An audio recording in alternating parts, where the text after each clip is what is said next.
Sem dúvida nenhuma, Dr. Fritz é uma das figuras mais emblemáticas, curiosas, intrigantes do mundo espiritual. Quem nunca viu ou ouviu falar das cirurgias espirituais do Dr. Fritz? Sem anestesia, sem qualquer recurso, sem nada de tecnologia, fazendo cirurgias das mais complexas possíveis. Nem os médicos conseguiam justificar ou explicar o que era feito ali durante as cirurgias espirituais. Dr. Fritz é uma entidade diferenciada, vamos dizer, um espírito muito misterioso, mas ao mesmo tempo muito caridoso e que fez grandes, mas grandes cirurgias de, digamos assim, cair o queixo. Por ser um espírito tão assim polêmico, tão misterioso, eu quero trazer para vocês a história do Dr. Fritz. Onde ele viveu, o que ele estudou, quais foram as suas práticas, até se tornar esse espírito tão requisitado nas cirurgias espirituais. Portanto, fique comigo, porque esse vídeo é muito interessante. Esse vídeo traz a história do Dr. Fritz. No ano de 1853, em Munique, na Alemanha, encarnava uma criança batizada pelo nome de Adolf Friedrich Fritz. Foi para a Polônia aos 4 anos de idade, pois seu pai tinha asma e os médicos recomendavam mudar de clima. Era uma família rica em bens materiais e pobre de amor. Desde cedo foi privado da presença de sua mãe, pois desencarnou cedo, e logo depois seu pai, ficando tutelado pelos avós. Por causa de alguns desentendimentos entre seus avós, Adolf passou a lutar com dificuldades para estudar. Mas para o jovem Adolf, que desde a infância quis ser médico, isso não foi obstáculo e ele dedicou-se muito para acompanhar os estudos difíceis na faculdade de Yverdon, na Suíça. No auge da realização de seus sonhos, aos 28 anos de idade, quando faltava um mês para se formar na especialização de cirurgia, foi procurado por um general que trazia nos braços sua filhinha, dizendo que precisava de uma operação rápida, senão ela morreria. Assim foi feito. Mas dias depois, a menina começou a arder em febre, e por mais que ele envidasse esforços por noites incansáveis de vigília, adormeceu e a menina morreu. O general o culpou pelo acontecido e o manteve preso em prisão subterrânea. Na solitária, foi açoitado e torturado por longo tempo. Na prisão, o jovem Dr. Adolf permaneceu por alguns anos trazendo no coração uma mágoa e que foi por vezes amenizada pela luz do espírito de uma criança que o visitava na prisão. Era filha do general desencarnada, bem como Fabiano de Cristo, seu mentor espiritual, que o assistia confortando seu coração para que não conservasse os sentimentos que o desviaria de sua missão.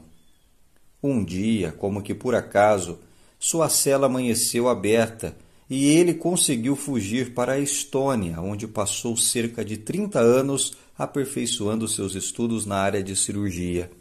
Com aproximadamente 61 anos, foi recapturado e mandado para o fronte da Primeira Grande Guerra Mundial como médico cirurgião.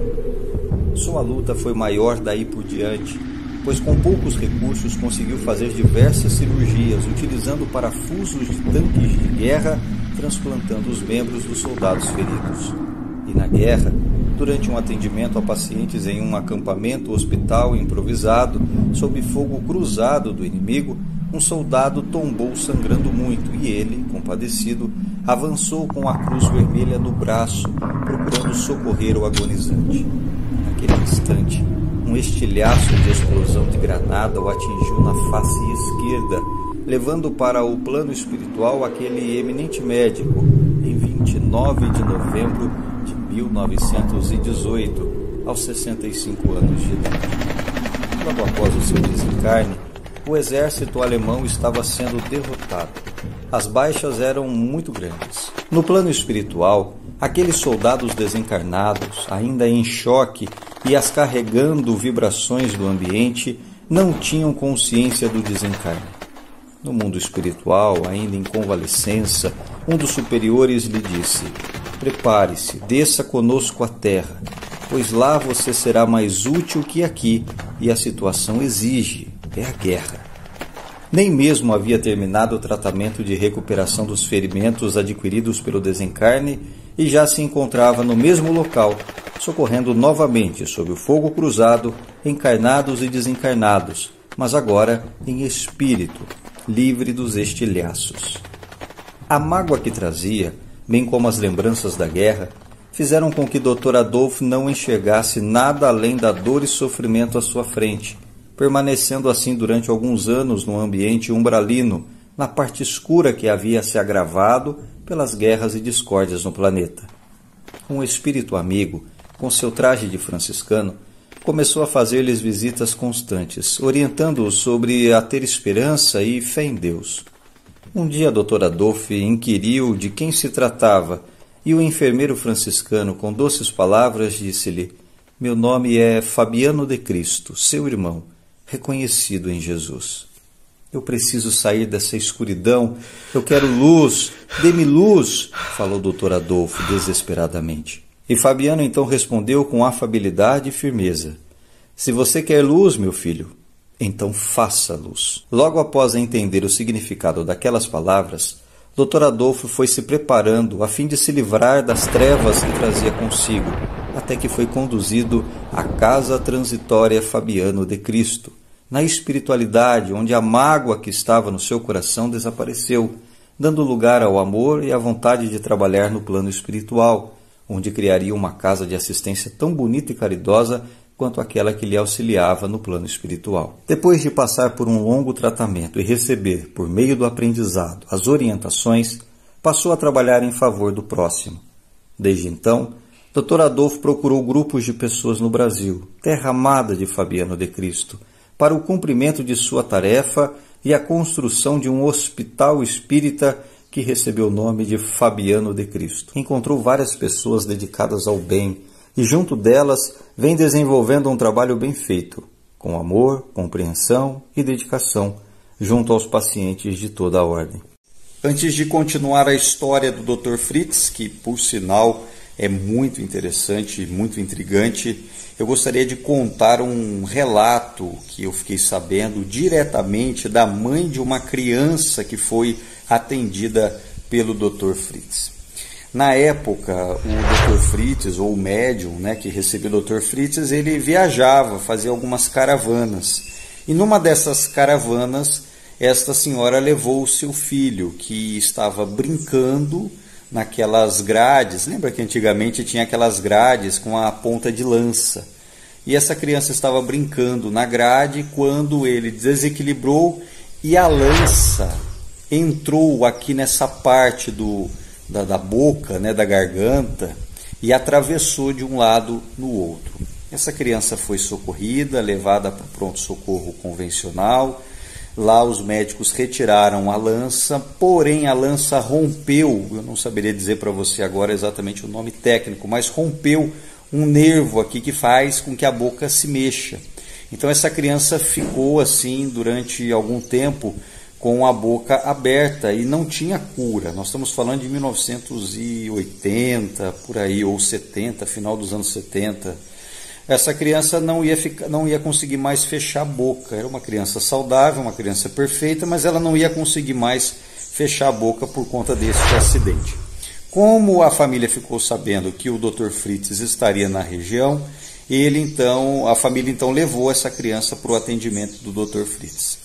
E a mãe relatou diretamente para mim que ela ficou impressionada, porque o Dr. Fritz pegou a criança, enfiou a mão dentro da boca, no pescoço, e começou a mexer lá dentro como se estivesse costurando alguma coisa. A mão direto do médium, assim, sem nenhuma asepsia, sem nada. Simplesmente enfiou a mão lá dentro e ficou mexendo. E depois ele tirou a mão e falou para a mãe: "Olha, a sua criança está curada." E a criança estava conseguindo fechar a boca, como se nada tivesse acontecido. E ele pediu naturalmente um pós-operatório para a mãe ter alguns cuidados com essa criança no pós-operatório, e assim foi feito. E a criança hoje já é um homem, normal, sem nenhuma sequela, algo assim que causou espanto na família e principalmente na classe médica da região, porque jamais era possível fazer um negócio como esse que foi feito. Mas vamos continuar com a história do Dr. Fritz. Dr. Bezerra de Menezes o convidou e preparou o caminho para que os trabalhos socorristas no plano espiritual, realizado pelas diversas equipes, divididas por especialidades, mas unidas no propósito do bem comum e a pluralidade das existências humanas, fossem difundidas e provadas para o mundo inteiro. Então seria a segunda grande missão do Dr. Bezerra de Menezes, após a construção e edificação da Federação Espírita do Estado de São Paulo. Inspirado pelo plano espiritual maior e tendo o amparo de Francisco de Assis, que designa o espírito de Antônio Francisco Lisboa, conhecido como o Aleijadinho, para amparar o médium José de Freitas, o Zé Arigó, pois deveria este suceder e dar continuidade nessa missão mais tarde. De acordo com informações, Aleijadinho teria reencarnado como o Sérgio Eduardo Miranda, e segundo o pedido que fez a São Francisco de Assis, que fosse na véspera de Natal de 1950. Acompanhou o trabalho de Arigó, preparando-se durante quase 30 anos, reencarnado em seguida para cumprir sua missão. Vários trabalhadores espirituais são também chamados para acompanhar Dr. Adolf, que ficaria mais conhecido por Dr. Fritz. Que esta mensagem possa tocar o seu coração e, sempre que necessário, recorra ao amparo e ao auxílio dos amigos espirituais, de modo muito particular, ao querido e amigo Dr. Fritz. Se esse vídeo foi importante para você, compartilhe com seus amigos, com seus familiares, nos grupos de WhatsApp, nas suas redes sociais. Aproveita para se inscrever no nosso canal. Não lhe custa nada e é muito importante para nós. Um grande abraço e até o nosso próximo vídeo.